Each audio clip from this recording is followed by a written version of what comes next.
Hello students, welcome to Cartographia IAS, a revolution in Indian education. I am Nitish Bhardwaj and dealing with modern history. यही आज हम लोग आधुनिक भारत की चर्चा करेंगे तथा आधुनिक भारत को पढ़ेंगे। तो सबसे पहले हम लोग मॉडर्न हिस्ट्री के बारे में जान लेते हैं।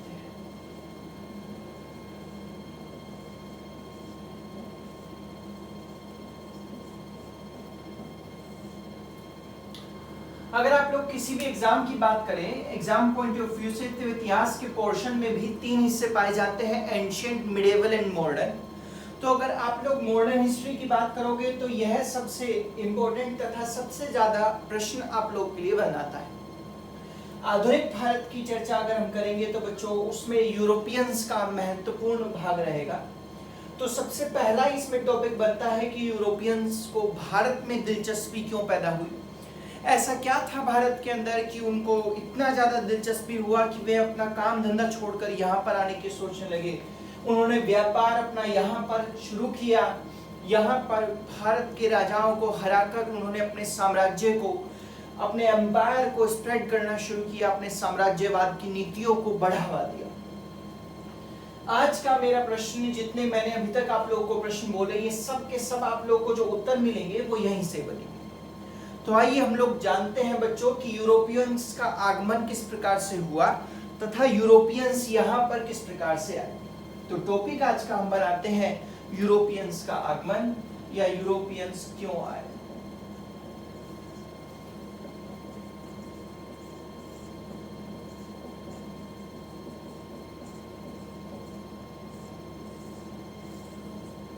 Adventure of the Europeans. देखिए समझिए इसको। सबसे पहले बच्चों अगर मैं यूरोपियंस को समझने वाला हूं तो मुझे यूरोप जाना पड़ेगा।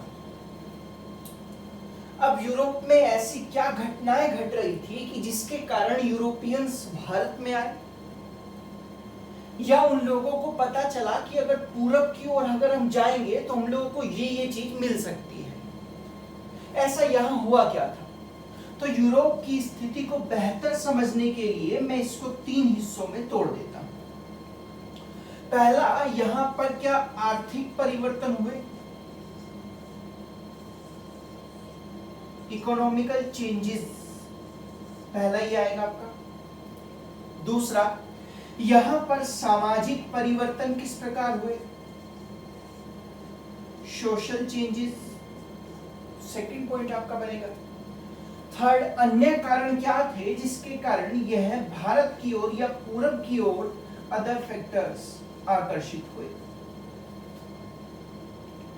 यहां पर मैं इन 3 सवालों के इर्द गिर्द आपको यूरोप को समझाऊंगा। वे 3 सवाल कौन से थे कि पहला, यहां पर आर्थिक कारण क्या थे, यहां पर सामाजिक कारण क्या थे, यहां पर अन्य कारण क्या थे। समझिए आप लोग इसको भी। अगर बच्चों मोटा माटी सा देखा जाए तो यहाँ पर यूरोप में जो आर्थिक कारण हुए, इकोनॉमिकल चेंजेस हुए, उसमें सबसे बड़ा ये हुआ कि इन्होंने अपनी रूढ़िवादी अर्थव्यवस्था को छोड़कर इन्होंने पूंजीवादी विचारधाराओं को अपनाना शुरू किया। यानी कि यहाँ पर कैपिटलिज्म की थॉट्स यानी कि विचारधारा आ गई, यहाँ पर पूंजीवाद समाज बनने की ओर अग्रसर हो गया। अब मेरे आर्थिक में सबसे पहला कारण निकल कर आया कि यहाँ पर कैपिटलिज्म यानी कि पूंजीवाद निकल कर आया। ठीक है, यहाँ पर पैदा हुआ पूंजीवाद। अगर आप पूंजीवाद में देखोगे तो पूंजीवाद में 2 बड़ी विशेषताएं पाई जाती हैं। पहला, यहाँ पर पूंजीवाद में बच्चों ज्यादा से ज्यादा प्रोडक्शन होगा। पहला, अगर प्रोडक्शन यानी कि उत्पादन ज्यादा से ज्यादा होगा तो इस प्रोडक्शन के लिए हमको रॉ मटेरियल यानी कि कच्चा माल चाहिए। ठीक है, आप लोग कड़ियों को जोड़िएगा। आर्थिक कारण यहां पर इसलिए हुए क्योंकि पूंजीवाद यहां पे जन्मा, और पूंजीवाद की खास बात थी कि ये प्रोडक्शन ज्यादा हो रहा था। प्रोडक्शन ज्यादा के लिए कच्चा माल चाहिए था। इसका मतलब प्रोडक्शन होगा तो उद्योग में होगा, इनकी फैक्ट्री में होगा। इसलिए मैं कह सकता हूं कि पूंजीवाद की एक प्रमुख विशेषता यह होती है कि यह अपने साथ साथ औद्योगिकरण यानी कि इंडस्ट्रियलाइजेशन को बढ़ावा देता है। पहला, आगे आइए। अब भैया अगर मुझे इंडस्ट्रियलाइजेशन को अच्छे से बढ़ावा देना है या फिर प्रोडक्शन ज्यादा से ज्यादा करना है तो मुझे एक सिंपल सी चीज चाहिए, कच्चा माल, रॉ मटेरियल मुझे चाहिए ही चाहिए, ठीक है। दूसरा, जब आपने प्रोडक्शन ज्यादा किया तो इस प्रोडक्शन को बेचने के लिए आपको अपना ही बाजार या फिर नए बाजार यानी कि न्यू मार्केट्स चाहिए आप लोग, ये भी चाहिए होता है आप लोग। तो भाइयों पूंजीवाद में दो गुण पाए जाते हैं, पहला प्रोडक्शन और दूसरा बाजार। यहां पर यह पूंजीवाद की देन थी कि यूरोपियंस बाहर निकले कच्चे माल की और बाजारों की तलाशों में, तथा वे बाजार और कच्चे माल की खोज करते करते कई संस्कृतियों को तथा कई सभ्यताओं को अपने ग्रास के रूप में उन्होंने यूज किया, यानी कि उनको निगल गए। यहां पर इसी समय हुआ क्या, ये तो मैंने आप लोगों को आर्थिक कारण बताए, अब समझते हैं हम लोग सामाजिक कारण। यहां पर इसी समय हुआ क्या, एक नए धड़े का विकास हुआ और ये नया धड़ा, इसी समय यूरोप की बात कर रहा हूं, ये नया धड़ा जो रूढ़िवादी परंपरा थी इनकी, उसको मानने से इनकार करने लगा। मतलब जो बरसों से फेथ पर चल रहे थे उस फेथ को इन्होंने नकार दिया और यहां पर नकारने के बाद एक मध्य समाज उत्पन्न हुआ जो किसी फेथ को यानी कि रूढ़िवादी परंपरा को नहीं मानता, रिचुअल्स को नहीं मानता, ठीक है।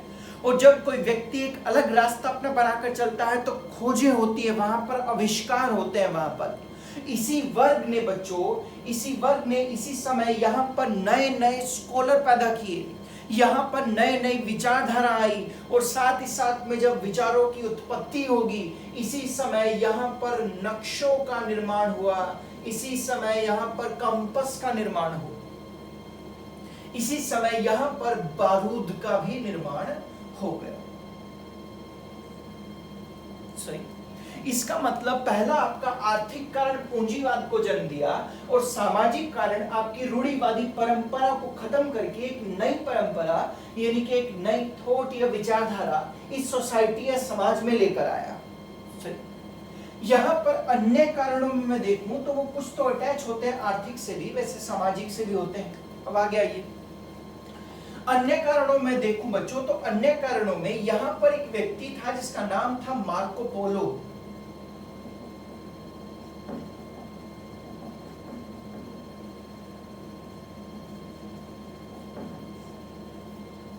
अगर आप मार्को पोलो पे एक नजर डालोगे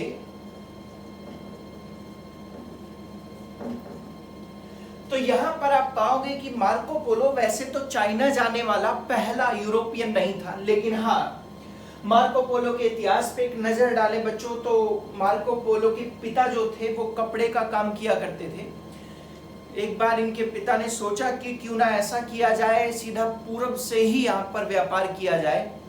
तो पूरब से कच्चा माल लेने के लिए गए, तब मार्को पोलो कुछ वर्ष के थे। उसके बाद इनके पिता यहाँ पर आए तो 14-17 वर्ष की आयु से मार्को पोलो ने अपने पिता का कार्यभार संभाला और ये चाइना की यात्रा पर निकल गए।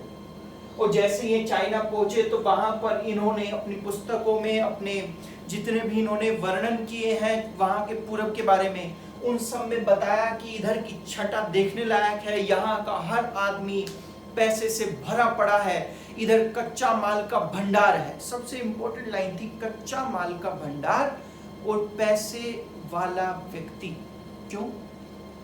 देखो, अगर आपको पूंजीवाद को जन्म अच्छे से देना है तो औद्योगिकरण आएगा और औद्योगिकरण आएगा तो प्रोडक्शन ज्यादा होगा और साथ ही साथ में प्रोडक्शन ज्यादा के लिए कच्चा माल ज्यादा चाहिए। अगर प्रोडक्शन ज्यादा हुआ तो नए बाजार ज्यादा चाहिए। तो मार्को पोलो की बातें बच्चों दोनों की दोनों कह रही थी कि यहाँ पर कच्चा माल भी है और यहाँ पर नया बाजार भी है, क्योंकि इन व्यक्तियों के पास धन दौलत संपदा ज्यादा थी।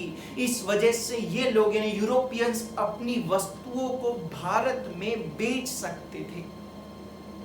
अब आपको समझ में आ रहा होगा कि यहाँ पर यूरोपियंस की दिलचस्पी जो है इधर ईस्ट की तरफ क्यों बढ़ रही है। वो सबसे बड़ा कारण यही है कि यहाँ पर औद्योगिकरण ज्यादा हो चला है और औद्योगिकरण के दो रूल्स होते हैं, ये दो फॉलो करने होते हैं उनको, तो इसके लिए यहाँ पर उनको आना ही पड़ेगा, ईस्ट की तरफ उनको आना ही पड़ेगा। ठीक है, अन्य सामाजिकरण को भी समझिए। मार्को पोलो यहाँ पर चाइना की यात्रा किया तथा मार्को पोलो ने बताया कि किस प्रकार से धन संपदा से भरपूर है ईस्ट और कच्चा माल भी भरपूर मात्रा में है वहां पर। ये मार्को पोलो ने उनको डिस्क्राइब किया। अब ऐसा आप लोग बिल्कुल मत समझिएगा कि पहले ये ईस्ट को जानते ही नहीं थे, ऐसा कुछ भी नहीं था। मैं आप लोगों को जब नक्शा बनाकर यहाँ पर समझाऊंगा तो आप लोगों को बताऊंगा कि किस प्रकार से हमारा पहले व्यापार होता था, लेकिन वो व्यापार किसी कारणवश रुक गया, जिसके कारण अब लोग ये यहाँ पर जाना शुरू करेंगे। अन्य कारणों में एक कारण आप लोगों को और देखने को मिल रहा है, जिसका नाम है कुमार हेनरी।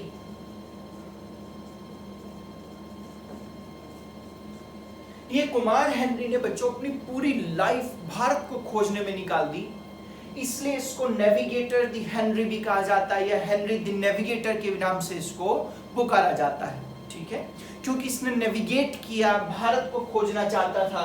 हालांकि ये कभी भारत नहीं पहुंच पाया, लेकिन इसकी मदद से यहाँ पर बहुत से व्यक्ति भारत आए। ठीक है, ये सब अन्य कारण हुए, कुछ सामाजिक कारण हुए, कुछ आर्थिक कारण हुए आप लोगों के यहाँ पर। ये मैंने तीनों आपको समझाए हैं। ये सब कुछ यूरोप में उस समय चल रहा था, तो आगे मैं जोड़ता हूं कि विश्व में उस समय क्या हो रहा था ऐसा, और विश्व में या भारत में उस समय क्या हो रहा था ऐसा कि यूरोपियंस इधर की ओर आए। क्या ये सही जवाब है कि क्या भारत की खोज वास्को डी गामा ने की या नहीं की, इसकी हम लोग चर्चा करेंगे।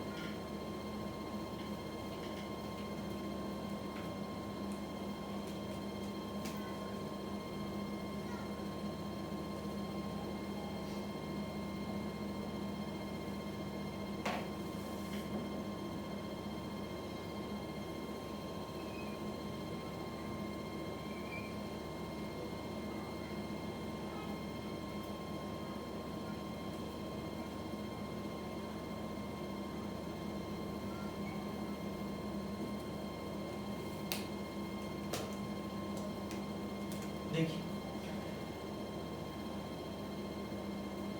यहां पर अगर आप देखोगे तो ये इंडिया हो गया, ये अफ्रीका है, और ये बच्चों है यूरोप। बेसिकली कॉन्टिनेंट है, यहाँ पर छोटे छोटे देश विभाजित हैं, जैसे कि पोर्तुगीज हो गया, इटली हो गया, आप लोगों का रोम जिसको पहले बोला जाता था, ब्रिटेन हो गया, यहाँ पर ब्रिटिश जिसको आप लोग ब्रिटिश ईस्ट इंडिया कंपनी वहीं से पधारेगी। यहाँ पर बहुत सारे लोग आप लोगों को देखने को मिलेंगे, बहुत सारे देश आप लोगों को देखने को मिलेंगे। हम कुछ 2, 4, 5 की बातें करेंगे किस प्रकार में निकलकर भारत में आए। वैसे पहले जो स्टोरी रहेगी आपकी पुर्तगालियों के इर्द गिर्द घूमती रहेगी और इटली के इर्द गिर्द घूमती रहेगी। सबसे पहले हम लोग समझते हैं इटली।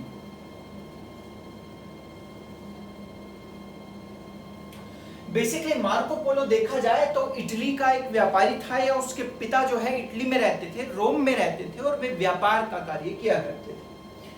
यहां पर अगर मैं इटली में नजर डालूं बच्चों, तो पूरे यूरोप में मात्र एक ऐसा देश था जिसके पास सबसे ज्यादा धन संपदा थी, या फिर मैं कहूं पूरे यूरोप को अगर कोई माल की सप्लाई करता था तो वो था इटली। इसका मतलब मैं कह सकता हूं कि इटली के पास बच्चों यहाँ के व्यापार का, यूरोप के व्यापार का एकाधिकार था, यानी कि मोनोपोली थी यहाँ की मार्केट में। किसकी? इटली की। अब आप लोगों को कुछ समझ में आ रहा होगा कि इटली की जब मोनोपोली थी, इसका मतलब यूरोप में और जो देश हैं, कभी ना कभी, आज नहीं तो कल, उनके मन में ये जिज्ञासा जागेगी, क्यों ना ऐसा किया जाए कि इटली की इस मोनोपोली को समाप्त कर दिया जाए, यानी एकाधिकार को समाप्त कर दिया जाए। एक कारण यहां पर यह भी बन गया है। जो मैंने आप लोगों को यूरोप में आर्थिक कारण, सामाजिक कारण यानी कि इकोनॉमिकल चेंजेस, वहां पर सोशल चेंजेस तथा अदर चेंजेस जो मैंने आप लोगों को बताए थे, तो अन्य कारणों में एक कारण यह भी बन गया कि इटली के वर्चस्व को हटाना था यूरोप में से। इस वजह से यहाँ के यानी कि पोर्तुगीज या फिर और अन्य लोग भारत आना चाहते थे। एक कारण यह भी हो गया आपका। चलिए, अब इसी समय यहां पर भारत में सिल्क रूट, आप लोगों ने पाया होगा कि इधर से सिल्क रूट जाता है। यहां पर एक रेशम का मार्ग जिसको कहा गया सिल्क रूट, जिसके मार्को पोलो जिससे होकर गया था, यहां पर रेशम के मार्ग से हमारा व्यापार हुआ करता था। ठीक है, कुछ इसमें पानी के मार्ग भी थे, जल मार्ग भी संबंधित थे कुछ इसमें, जिससे हमारा व्यापार हुआ करता था बच्चों। हालांकि सिल्क रूट का इसमें बेहतर रोल रहता है, क्योंकि चाइना और भारत को अगर देख लिया जाए तो यहीं से ही वस्तु इटली की ओर भेजी जाती थी। ठीक है, जैसे कि मैं आप लोगों को कुछ रास्ता बताऊं तो दक्षिण पूर्वी एशिया और भारत के साथ व्यापार जो होते थे वो जल मार्गों से थोड़े ज्यादा होते थे, और जो पूरब की वस्तुएं वो फारस की खाड़ी से होती बच्चों, इराक और टर्की लाई जाती थी। ठीक है, यहीं से इराक और टर्की से बच्चों जिनेवा, वेनिस पहुंचाई जाती थी। और आप लोग सभी जानते हो कि वेनिस कहां पर है, तो इटली में मौजूद है। ये सब यहां पर इस तरह से चेंजेस होते चले गए। लेकिन इसी समय हुआ क्या, यहां पर जो आप लोग के अरब हैं उन्होंने क्या काम किया, क्रूसेड वॉर यानी कि धर्म युद्ध यहां पर इसको माना जाता है। और यहां पर क्रिश्चियनिटी और इस्लाम धर्म के बीच में एक सो कॉल्ड धर्म युद्ध लड़ा गया। अब जब यहां पर धर्म युद्ध लड़ा गया तो बच्चों इस इलाके में अगर आप देखोगे तो क्रिश्चियनिटी, और इस इलाके में अगर आप देखोगे तो इस्लाम धर्म का वर्चस्व ज्यादा था। इस वजह से यहां का रास्ता आज से ब्लॉक हो गया। और जब यहां का रास्ता ब्लॉक हो गया, या फिर मैं कह सकता हूं कि इस रास्ते पर इनका वर्चस्व बेहद ज्यादा बढ़ गया, यानी कि आज से अगर वस्तु इधर से इधर की ओर आएगी तो कौन होगा उसमें बिचौलिया, यानी कि वहां पर बिचौलिया होंगे अरब्स। ठीक है, लेकिन यहां पर ये अरब के और साथ में इटली के वर्चस्व को तोड़ने के लिए भारत आना चाहते हैं। अब भैया भारत में आने के लिए मैंने आप लोगों को बताया अभी कुमार हेनरी के बारे में। इसे हेनरी द नेविगेटर भी कहा जाता है, जिसने अपनी पूरी जिंदगी को समाप्त कर दिया भारत की खोज में। हालांकि यहां पर पोर्तुगीजी था एक व्यक्ति जिसका नाम था बार्थोलोमेओ दियाज, इधर लिखा हूं बच्चों में।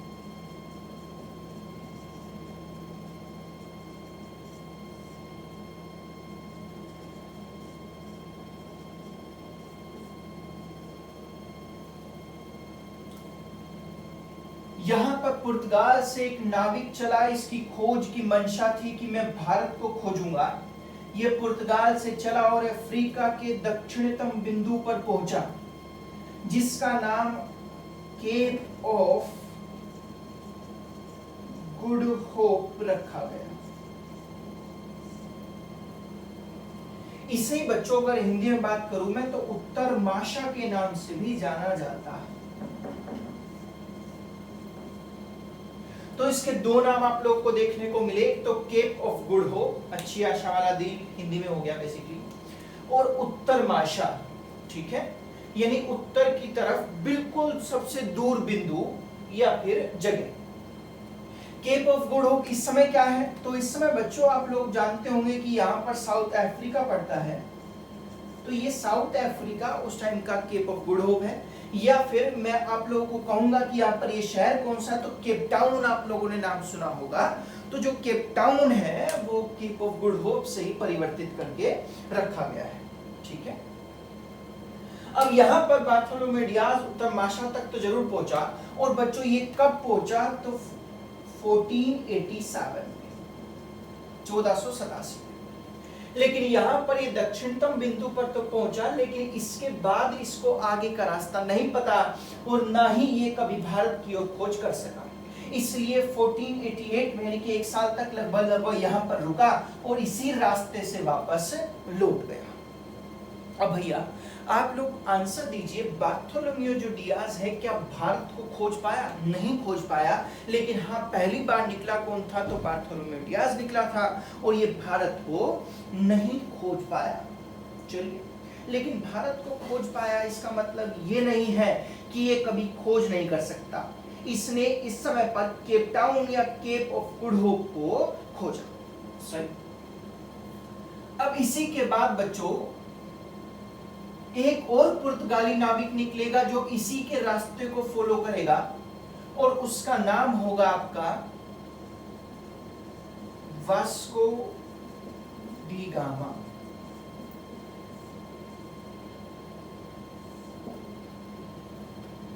ये कहां से निकला?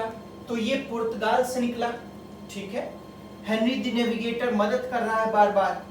ये भी बच्चों बिल्कुल इसके बार्थोलोम्यू डियाज के रास्ते को फॉलो करता हुआ केप ऑफ गुड होप पहुंचा। अब यहां पर इसके सामने भी यही दिक्कत आई कि अब किया क्या जाए, लेकिन इसी समय वास्को डी गामा को कौन मिला? तो हमारा गुजरात का एक व्यापारी मिला।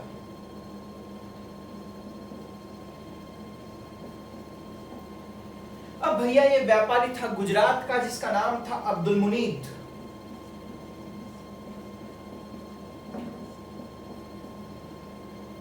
ये क्या करने गया था? तो ये भारत और अफ्रीका के बीच में व्यापार करता था।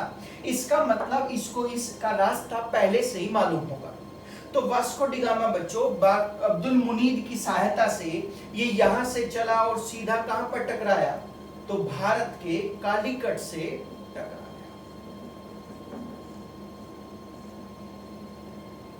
उस दिन था 17 मई 1498 का, जब ये भारत के कालीकट से टकराया या पहुंचा। तो आप लोग ध्यान से देखिएगा, मैं यहां पर आप लोगों को कुछ क्वेश्चंस के आंसर देना चाहता हूं, आप लोग बिल्कुल अच्छे से समझिएगा। देखिए, यूरोपियंस क्यों चाहते थे इधर ईस्ट की ओर आना? क्योंकि उसके कुछ कारण थे, आर्थिक, सामाजिक और अन्य कारण।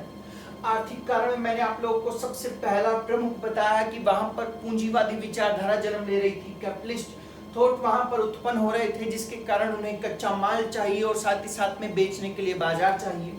कच्चा माल और बाजार दोनों यहाँ पर है। ऐसा कैसे पता चला? ऐसा हम लोगों को पता चला मार्को पोलो की वजह से, क्योंकि मार्को पोलो ने अपने यात्रा वृतांत में वर्णन किया कि ईस्ट में बहुत सारा कच्चा माल और धन संपदा से संपन्न लोग रहते हैं।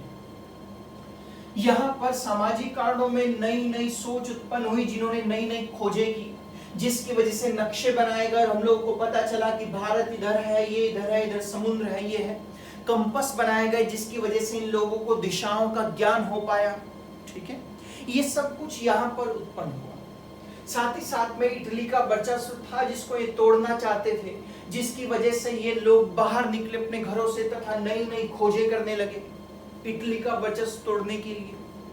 ये भी एक कारण हो गया।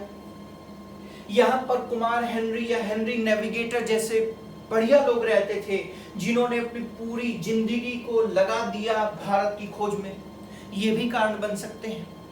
लेकिन बच्चों, यहाँ पर सबसे पहले कौन आया उत्तर महासागर केप ऑफ गुड होप में? तो बार्थोलोमेव डियाज आया। साथ ही साथ में यहाँ पर वास्को डी गामा कहाँ से निकला? तो पुर्तगीज था या पुर्तगाल से निकला।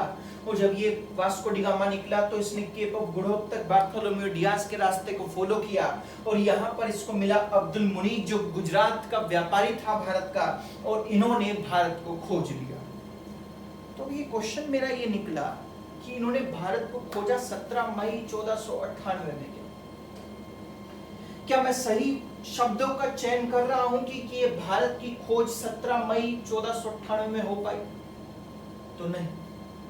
इससे पहले मैं आप लोगों को आंसर दे चुका हूं बच्चों कि भारत, चाइना या फिर पूरब के जो देश थे वे पहले भी व्यापार किया करते थे। इसका मतलब भारत की खोज हो चुकी थी। इनको पता होता था कि यहाँ पर हम लोग को सिंध या फिर भारत में, हिंदुस्तान में, जो भी इनका नाम था, यहाँ पर जाना है, हमको यहाँ से माल खरीदना है, बिचौलिए ये है और बेचना यहाँ पर है। ठीक है, इन लोगों को पता था। तो फिर भैया क्वेश्चन ये बना कि भारत की खोज नहीं हुई तो फिर किसकी खोज की है वास्को डी गामा ने? तो मैं आप लोगों को बता दूं कि ये भारत की खोज नहीं बल्कि यूरोप से भारत आने वाले एक समुद्री मार्ग की खोज है जो वास्को डी गामा ने की है। और ये भारत तक कब पहुंचा? तो 17 मई 1498 में पहुंचा। ये तो रहा हमारा ओवरऑल कि यूरोपियंस किस प्रकार से भारत आए। अब क्योंकि भारत का रास्ता खोज लिया गया है इसलिए जितने भी यूरोप के देश हैं वो सब के सब भारत की ओर प्रस्थान करना चाहेंगे, ठीक है।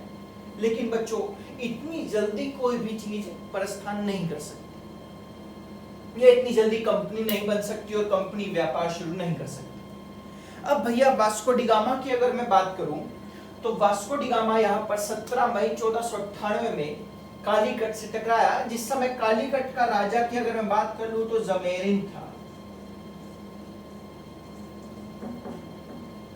ये जो जमेरिन है बच्चों ये कालीकट का शासक है, राजा है। अब भैया इस जमेरिन की बात करेंगे लेकिन आगे चलकर कि जमेरिन से क्या झगड़ा हुआ, युद्ध किया तो युद्ध में क्या परिणाम निकले वो हम लोग बाद की बात करेंगे। अभी हम लोग फोकस करते हैं वास्को डी गामा पर। अब वास्को डी गामा जब यहाँ पर भारत में आया तो भारत से क्या लेगा? कच्चा माल लेगा। तो कच्चे माल के रूप में क्या लेते थे? तो मैं आप लोगों को बता दूं यहाँ पर सबसे ज्यादा प्रमुख था काली मिर्च। काली मिर्च आप लोगों ने पाया होगा, आपके घरों में पाई जाती होंगी, किचन में आप लोग यूज भी करते होंगे इसका। यहाँ तक कि काली मिर्च इतनी फेमस थी कि ये इसको काला सोना तक कहा करते थे। अब ये लोग मसालों का व्यापार करने आए इसका मतलब। और मसालों में भारत में अगर देखा जाए तो बढ़िया चीज पाई जाती है केरल। केरल बहुत एक ऐसी जगह है जहां पर मसालों का सबसे ज्यादा प्रोडक्शन या भंडार रहता है। तो यहाँ पर ये केरल से या फिर भारत से इन्होंने मसाले खरीदे और मसाले खरीदने के बाद ये पहुंचे वापस पुर्तगाल। बच्चों ऐसा कहा जाता है कि जब ये वास्को डी गामा यहाँ से मसाले खरीद कर वापस पहुंचा तब उस समय पुर्तगाल को पूरे यूरोप में द कैपिटल ऑफ स्पाइसेस यानी कि मसालों की राजधानी के नाम से जाना जाने लगा, ऐसा कहा जाता है, ठीक है। द कैपिटल ऑफ स्पाइसेस बन गई मसालों की राजधानी। अब आप लोग जान ही पा रहे होंगे कि मैंने आपको कहा कि कैपिटल ऑफ स्पाइसेस बन गई, इसका मतलब यहाँ पर मसालों की डिमांड कितनी ज्यादा होगी, यानी कि यहाँ पर मसालों की मांग कितनी ज्यादा होगी। काफी ज्यादा मांग थी यहाँ पर मसालों की। इसको बड़ा फायदा भी हुआ वास्को डी गामा को। और जब वास्को डी गामा को फायदा हुआ तो इटली के वर्चस्व को तोड़ने के लिए यहाँ का जो सम्राट था पुर्तगाल का, उसने कहा कि हम लोग एक कंपनी बनाएंगे और वो कंपनी कहां व्यापार करेगी? तो वो भारत में व्यापार करेगी और उसी कंपनी का नाम पोर्तुगीज ईस्ट इंडिया कंपनी रखा गया, ठीक है। तो यहां पर बच्चों पहली एक कंपनी का निर्माण हुआ। अच्छा, निर्माण कंपनी का कहां होगा? क्या भारत में निर्माण होगा कि यूरोप में निर्माण होगा? अब सभी को पता है कि कंपनी का निर्माण यूरोप में होगा और वो कंपनी व्यापार करने जाएगी इंडिया में, ठीक है। तो जितनी भी कंपनियां हैं पहले एस्टेब्लिश होंगी यूरोप में, उसके बाद वो एस्टेब्लिशमेंट अपना करेंगी इंडिया में आकर। तो आप लोगों को दो फैक्ट याद रखने हैं। कौन से? कि इनका यूरोप में कब एस्टेब्लिशमेंट होगा और इंडिया में ये कब आएंगी, कब पहली फैक्ट्री लगाएंगी, क्या होगा क्या नहीं होगा, ये सब हम लोग पढ़ेंगे अभी। लेकिन पहले हम लोग फोकस करते हैं पुर्तगाल पर। अब इसी समय हुआ क्या, यहां पर पुर्तगीज जब आए बच्चों तो झगड़ा होना बिल्कुल स्वाभाविक था, ठीक है। इसी समय पोर्तुगीज ईस्ट इंडिया कंपनी बन चुकी है और पोर्तुगीज ईस्ट इंडिया कंपनी बन जाएगी तो सबसे पहली कंपनी का एक गवर्नर भारत की ओर भेजा जाएगा जो पूरी कंपनी को मैनेज करेगा और यहाँ के व्यापार को देखेगा। सही, आप लोग एक बार इसको थोड़ा सा नोट डाउन कर लीजिए, फिर हम लोग आगे चलते हैं।